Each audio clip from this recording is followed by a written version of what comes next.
What if the missile that just changed this entire war never had to leave the ground to do it? No jet, no pilot, no warning on radar until it's already too late. Stick around, because in the next few minutes I'm going to show you exactly what this weapon is, what it just proved it can do, and why it may be reshaping the war between the United States and Iran right now.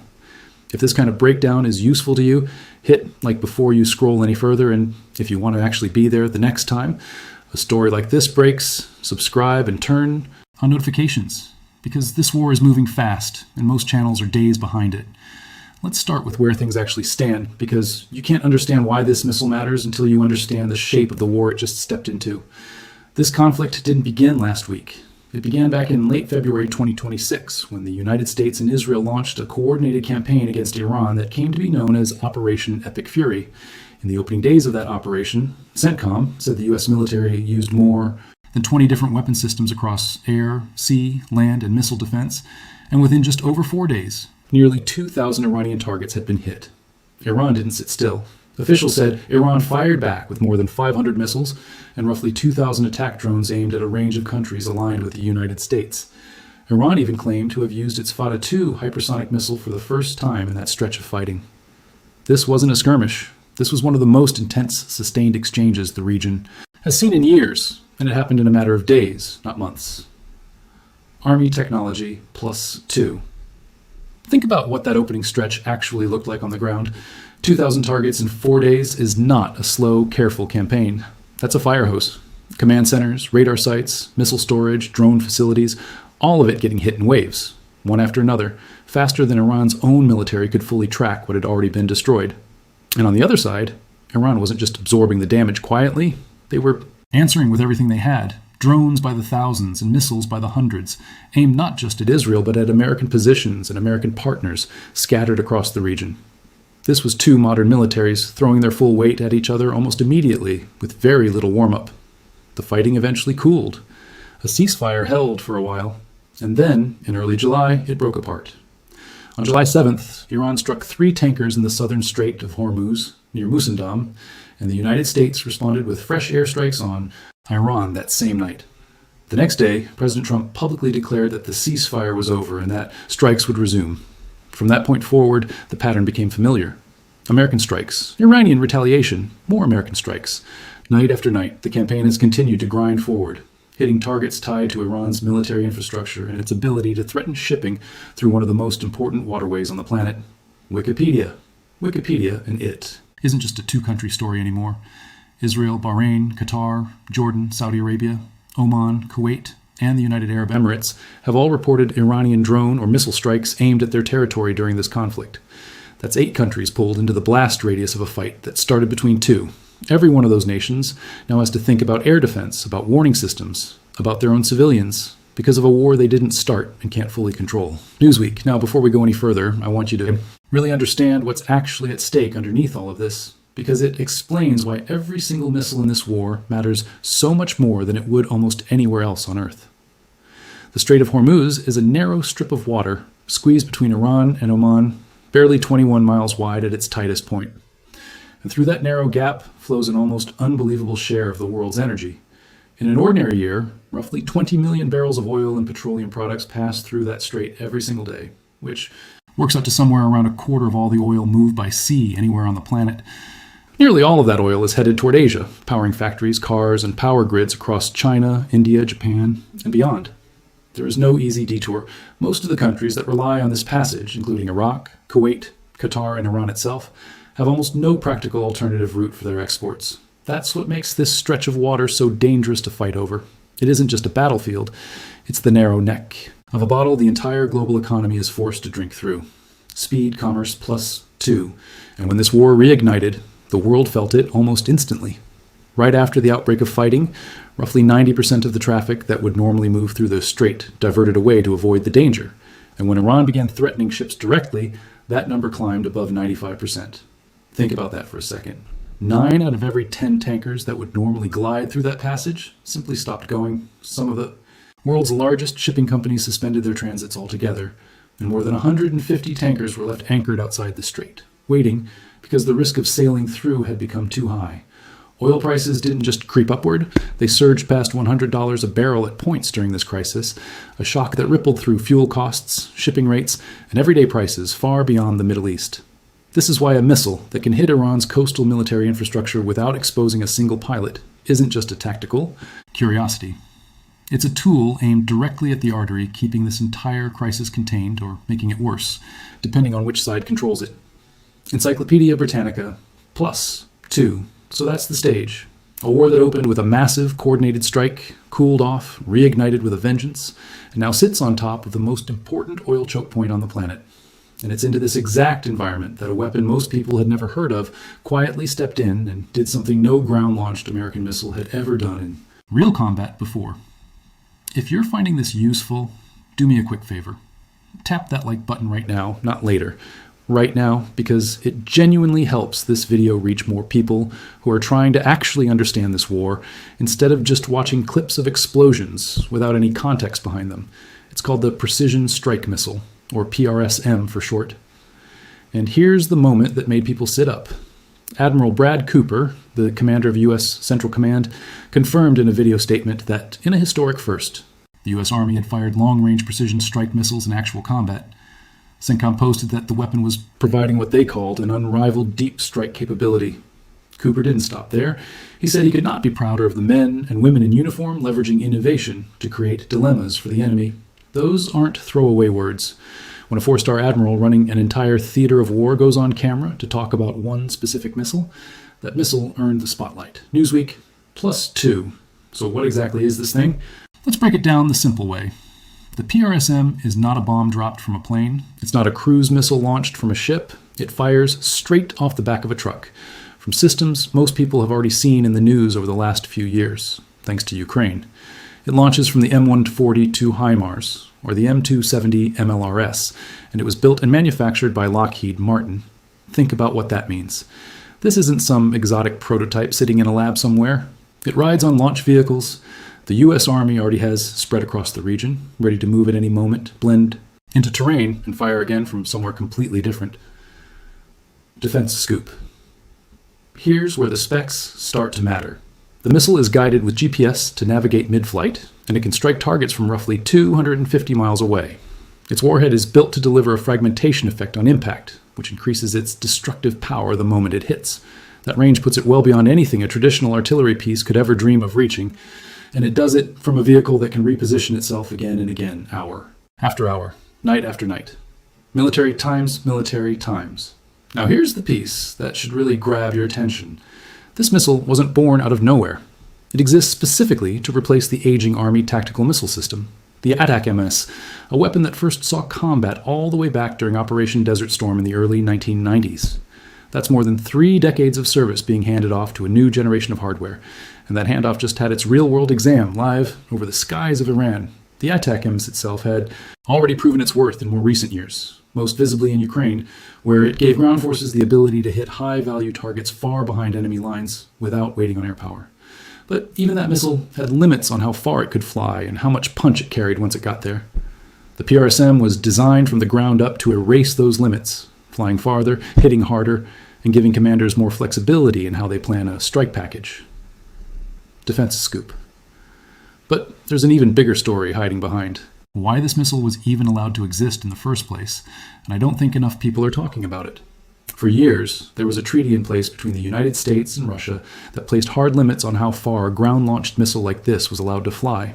That treaty capped these weapons at a range far shorter than what the PrSM is capable of today, specifically to prevent this exact category of weapon from spreading in large numbers.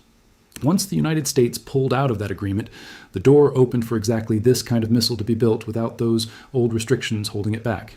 In other words, the missile currently making history over Iran only exists in its current form because a political decision years earlier quietly cleared the runway for it. Every war has weapons whose real story starts long before the first shot is ever fired, and this is one of them.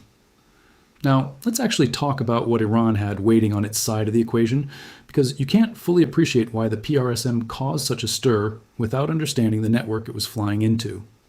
Iran's most capable homegrown air defense system is called the Sevom Khordad, sometimes written as the Third Khordad. This is a road mobile system Iran built itself after Russia stalled on delivering the S-300 system Tehran had originally wanted.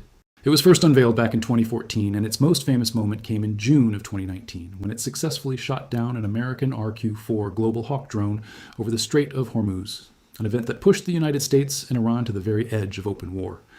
That single intercept made the Sevom Khordad a point of national pride for Iran, proof that its homegrown defense industry could hit a modern American aircraft. Army recognition.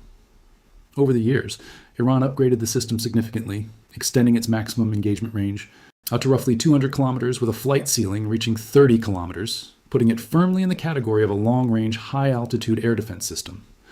A full battalion of this system includes multiple launcher and radar vehicles working together with a long-range surveillance radar capable of scanning out to 350 kilometers. The system can go from traveling to fully launch-ready in under 3 minutes. It's built with a mix of radar types specifically to resist jamming and give it flexibility against different kinds of threats. On paper, that sounds like a serious, layered, genuinely capable air defense network. And it is. This isn't some outdated relic Iran is relying on. It's a modern, homegrown system that Iran has continued to refine for over a decade, specifically because of moments like the 2019 drone shootdown, which proved to their own military that it worked. Army recognition +2. But here's the catch, and it's the whole reason the PrSM's debut mattered so much. Even Iran's own defense analysts acknowledge that the system still lags behind Western platforms like the Patriot or the Russian S-400, particularly when it comes to radar sensitivity and detecting harder-to-see threats. And more importantly, every single one of its proven combat successes, including that famous 2019 intercept, came against aerial threats, drones, aircraft, things flying through the sky at altitude on a trajectory that radar built for that job is specifically tuned to catch. The Sevom Khordad is, at its core, an anti-aircraft system. It was built to protect the sky above Iran. It was never built, tuned, or trained to catch. A ground-launched ballistic missile screaming in low from a truck that could be anywhere within a 250-mile radius. Blogger. That's the mismatch. Iran spent over a decade building one of the most capable indigenous air defense networks in the Middle East, and it's genuinely good at what it was designed to do. But the PrSM doesn't attack the sky Iran built its defenses to watch. It attacks from underneath that entire defensive umbrella, using a flight profile that doesn't trigger the same alarms, doesn't follow the same physics, and doesn't give Iranian radar operators the seconds of warning their training assumes they'll have. Picture it from the other side for a second, because that's the part most coverage skips right past. Somewhere along Iran's coastline, there's a soldier sitting behind a Bashir radar screen, part of a Sevom Khordad battalion that just spent years training to catch exactly the kind of threat that shot down an American drone back in 2019. His entire instinct, his entire muscle memory is built around scanning the sky for engines, for missile trails, for the specific signature of an incoming strike package flying at altitude. Then, without warning, something arrives that never crossed the sky the way he expected. Fired from a truck that could be anywhere within a couple hundred miles, on a flight profile his system was never optimized to prioritize. That's not just a missile hitting a target, that's an entire defensive doctrine, one that's been genuinely battle-tested and genuinely a source of pride. Getting caught flat-footed in real time in front of commanders who now have to explain why it happened. We're deep into this breakdown now, and if you've stuck with me this far, you clearly care about actually understanding this conflict instead of just watching it scroll by. So let's make a quick trade. Comment one word below telling me what surprised you most in this video so far, and I promise I'll read it, because the comment section on this channel genuinely shapes what I cover next. Now let's talk about the other side of this war's toolbox, because the PrSM's ground launch debut only makes sense once. You understand the kind of missions it's now standing alongside, and giving American planners an alternative to. This war has already seen one of the most dramatic bombing missions in modern military history, and it happened against exactly the kind of target Iran has spent years trying to protect.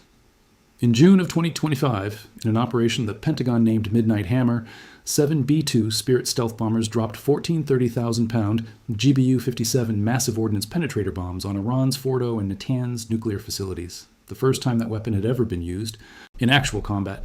More than 125 aircraft supported the mission in total, and a submarine fired dozens of Tomahawk cruise missiles at a third site in Isfahan.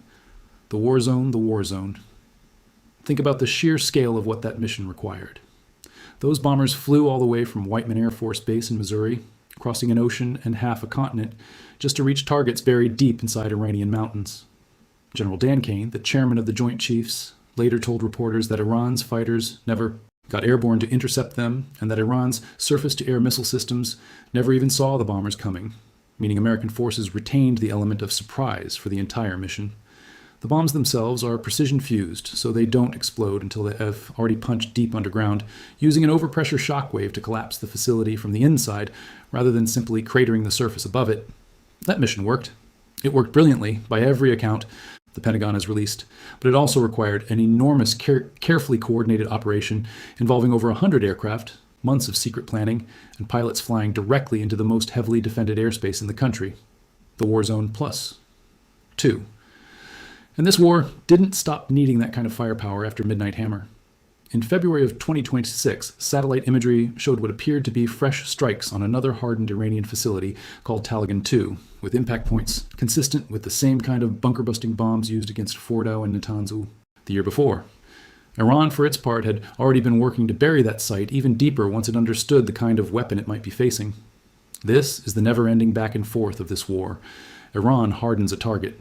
The United States builds or brings in something capable of reaching it anyway. Iran hardens the next one. The cycle repeats. The war zone. So here's why the PrSM's arrival matters so much when you place it next to a mission like Midnight Hammer. The B-2 is still the only aircraft in the world designed to carry the GBU-57, and even it can only carry 2 of those bombs at a time. That means every single mission against Iran's most deeply buried targets still requires exposing one of America's rarest, most expensive aircraft, flying with a small crew, deep into contested territory, relying entirely on stealth and surprise to come home safely. It worked once, spectacularly, but no military planner wants to bet an entire war on stealth and surprise working every single time. The PrSM doesn't replace that mission. Nothing else on Earth can currently replace what the GBU-57 does to a mountain. But it gives commanders an entirely different tool for a huge range of other high-value targets, one that doesn't require risking a stealth bomber crew or waiting for a rare, secretive, months-in-planning operation. You save the B-2 and its irreplaceable bombs for the handful of targets that truly need them, and you use a truck-launched missile for everything else that used to require the same level of risk. That's not a small shift. That's a fundamental change in how a war like this one gets planned night after night, target after target. Al Jazeera. This is exactly the kind of moment where I think it's worth pausing the video for 10 seconds, not to sell you anything, just to genuinely ask, if you've made it this far into a breakdown this detailed, you're clearly the kind of person who wants the full picture instead of a 30-second clip stripped of context, so subscribe if you haven't already, because that's exactly what this channel is built around.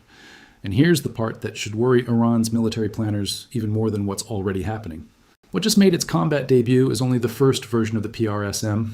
There are already more advanced versions being developed right now, including one built specifically to threaten ships at sea with even greater range, and later versions pushing that range out even further, along with plans for a version that could eventually deploy without needing a human crew standing at the launcher at all. Whatever Iran's engineers are scrambling to build a defense against based on what's already hitting them, they're racing against a weapon that's only going to get more capable from here. That's like finally learning to block a punch just as your opponent switches their entire stance and starts throwing from the other side.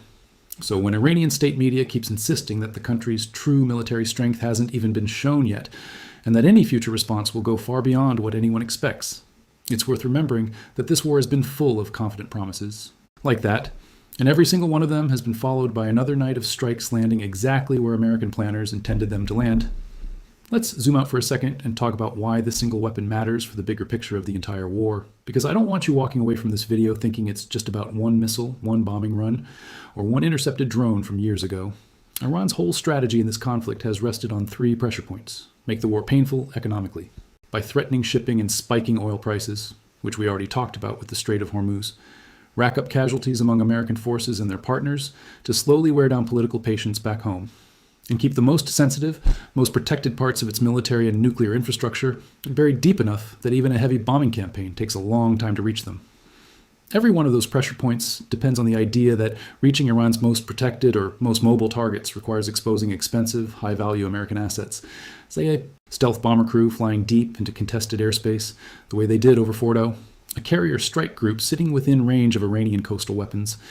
That's traditionally been the cost of doing this kind of business, but every time a target that would normally require one of those exposed, expensive missions can instead be reached by a missile fired from a truck hundreds of miles away, with no American aircrew anywhere near the danger, that entire cost equation shifts. You're not trading American lives for distance anymore, you're just doing more damage, more often, with less risk attached to every single strike. That quietly breaks one leg of the exact strategy Iran has been counting on to grind this war toward an end on its own terms. There's also a bigger lesson here that goes beyond the single war, and it's one that's easy to miss if you're only watching the headlines. Every time a brand new weapon system gets its first real test in an actual shooting war, it isn't just a moment for the country receiving the strikes. It's a demonstration for every other military on the planet that's paying attention. Defense analysts everywhere are studying this exact missile right now, how far it flew, what it hit, how Iran's Sevom Khordad batteries responded, or failed to respond at all. That kind of real combat data is worth more to military planners than years of testing on a range back home, because a testing range never shoots back, and it never lies about how the weapon actually performed under real pressure. Let's talk about the wider ripple effects of this war, because Iran isn't fighting this alone, and the United States isn't only dealing with Iran. When fighting first broke out, Iranian-backed Houthi forces in Yemen seized the moment to resume attacks on shipping in the Red Sea, reversing months of fragile calm that had built up since a ceasefire the previous October. For a stretch of this war, two of the most important maritime corridors on the planet, the Strait of Hormuz and the Red Sea, were effectively strangled at the same time. That's not something the global shipping industry has had to deal with very often, having both major Middle Eastern choke points under threat simultaneously, and it shows you just how far the shockwaves from this conflict have traveled beyond the actual battlefield. Cara Globe major shipping companies, including Maersk, MSC, and Hapag-Lloyd, all suspended their transits through the region at various points, and ports like Jebel Ali in the UAE, one of the busiest transshipment hubs in the entire world, saw serious congestion as vessels that couldn't safely pass through the strait diverted or simply sat, stranded waiting for conditions to improve. Every one of those delays translates into higher costs somewhere down the line, whether it's the price of the fuel in your car, the cost of goods sitting in a shipping container, or the price businesses charge because their own supply chains got more expensive to run. War at this scale never really stays contained to the region where the missiles are actually flying. Cara Globe. And here's something worth sitting with for a moment. Nearly 84% of the crude oil that normally moves through the Strait of Hormuz is headed toward Asian markets. That means the countries feeling the sharpest pain from every disruption in this waterway aren't necessarily the ones fighting the war. It's factories in China, refineries in India, power plants in Japan and South Korea, all downstream from a conflict happening thousands of miles from their shores. This war has a way of reaching into places that never asked to be part of it, simply because of geography and how tightly connected the modern energy market has become. Discovery. Alert. And that brings us back to why a weapon like the PrSM carries so much weight beyond just this one conflict. Every country bordering a contested waterway, every nation with a coastline it needs to defend, every military planner sitting in a briefing room somewhere far from Iran is watching how this missile performs and drawing their own conclusions about what it means for their own defense planning in the years ahead. A ground-launched weapon that can strike hundreds of miles away, repositioned constantly and avoid the traditional detection. Methods built to catch aircraft and cruise missiles isn't just useful in one war.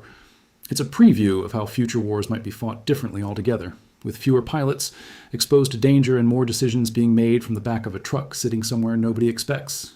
Think about what that means for smaller nations too, ones that could never afford a fleet of stealth bombers or a full carrier strike group. A system like this, mobile, comparatively affordable to produce and deploy at scale, and proven now in actual combat, changes what a mid-sized military can credibly threaten.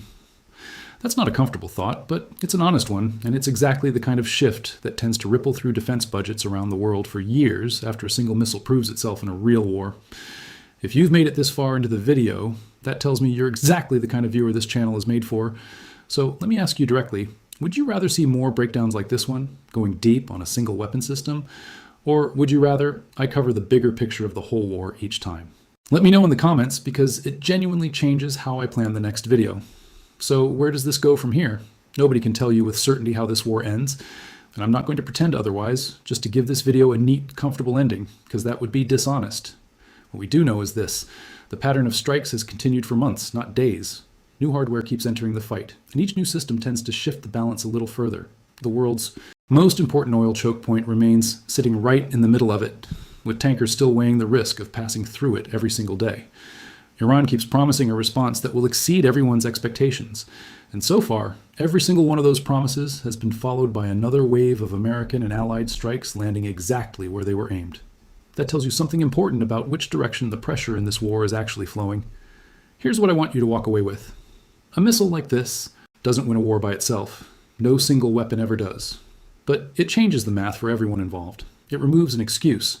It closes a gap that a country's entire defensive doctrine, one that had already proven itself once against an American drone back in 2019, was built around. And it forces military planners on every side of this conflict, and honestly, in every country watching from a distance, to ask themselves an uncomfortable question. If a machine that never leaves the ground can already reach this deep into a heavily defended nation sitting on top of the most important oil route on the planet, what does that mean for the next war, and the one after that? Weapons like this one don't just get remembered for what they hit. They get remembered for what they proved was possible. And that's exactly what just happened over Iran. If this breakdown helped you actually understand what's happening instead of just watching another headline scroll by, do one last thing for me before you go. Share this with the one person in your life who keeps asking you to explain this war because a clear 5-minute explanation from you is worth more to them than another confusing headline they'll forget by tomorrow morning. Stick around, because this war is far from finished, and the next piece of this story could land at any moment